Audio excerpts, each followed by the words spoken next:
പുഴയിൽ വീടുകളുടെ മുകളിലൂടെയാണ് വെള്ളം ഒഴുകിയിരുന്നത്. എന്നാൽ ഇനി വരാനിരിക്കുന്ന മഴക്കാലം 99-ലെ പ്രളയത്തിന്റെ സമാന രീതിയിലായിരിക്കുമെന്ന് പറയപ്പെടുന്നു.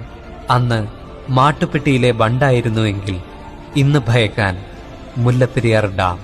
ഈ സംഭവം നടന്നത് 1924. ഇന്ന് വർഷം 2024. കൃത്യം 100ാമത്തെ വർഷം.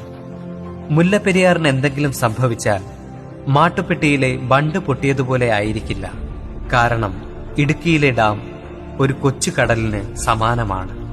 മുല്ലപ്പെരിയാറിലെ വെള്ളം ഇടുക്കി ഡാം താങ്ങിയില്ലെങ്കിൽ കേരളം വെറും ഓർമ്മയായി മാറും.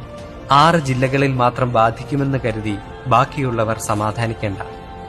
ഈ ഒരു അപകടം സംഭവിച്ചാൽ മൃഗങ്ങൾ ഉൾപ്പെടെ കുറഞ്ഞത് 50 ലക്ഷത്തോളം ജീവനെങ്കിലും പൊലിയും. ഇത്രയും വെള്ളം കടലിലേക്ക് പതിച്ചാൽ കടൽ തിരിച്ചടിക്കും. അതോടെ സുനാമി ഉണ്ടാകും. ഈ 50 ലക്ഷത്തോളം ജീവൻ മറവ് ചെയ്യാത്ത പക്ഷം ബാക്കിയുള്ളവർക്ക് പകർച്ചവ്യാധികൾ ഉണ്ടായേക്കാം. വരാനിരിക്കുന്നത് തികച്ചും നിർണായക നിമിഷങ്ങൾ.